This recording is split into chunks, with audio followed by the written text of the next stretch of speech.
మీరు చూస్తున్నారుగా, ఇదే యేసుక్రీస్తు యొక్క జల సమాధి చేయబడిన విగ్రహం.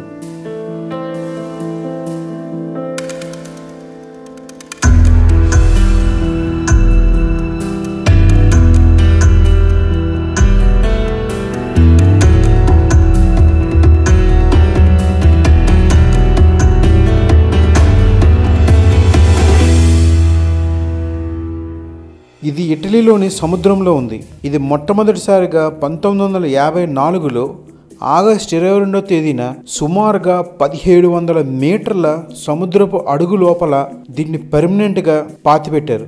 ఈ యేసుక్రీస్తు బొమ్మ చేతులు చాపుతూ ఆకాశంపైకి చూస్తున్నట్లు ఉంటుంది. ఇది అక్కడ 1954లో గుయిడో గల్లెట్టి అనే శిల్పకారుడు దీన్ని చెక్కాడు. ఇది డ్యూలియో మార్కాంటే అనే ఒక స్క్యూబా డైవర్ యొక్క ఐడియాతో ఈ విగ్రహాన్ని చేసి ఆ సముద్రంలో 17 అడుగుల లోపల దీన్ని అక్కడ ప్లాన్ చేశారు.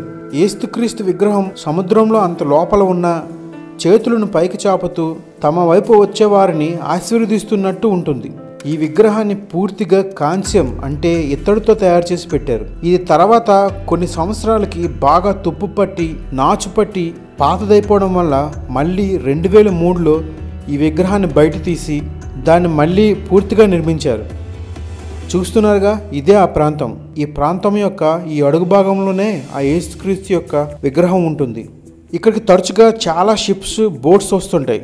వాటిలో జనాలు పర్టికులర్గా ఈ విగ్రహాన్ని చూడడానికే స్కూబా డైవింగ్ చేసుకుంటూ మరీ లోపలికి వెళ్తారు. ఈ విధంగా చాలా బోట్లు రావడం వల్ల ఒక టైంలో ఒక బోట్ యొక్క యాంకర్ ఈ విగ్రహం యొక్క చేతికి తగిలి చెయ్యి విరిగిపోయిందంట.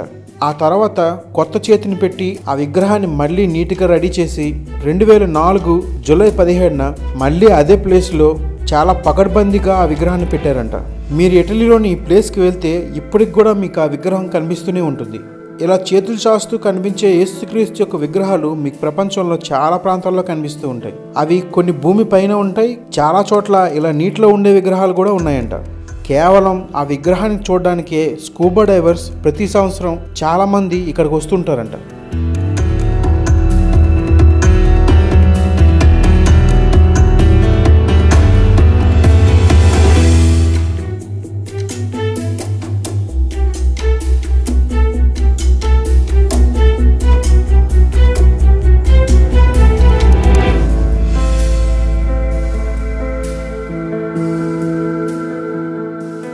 ఈ వీడియో మీకు నచ్చినట్లయితే నా వీడియోని షేర్ చేయండి లేదా లైక్ చేయండి.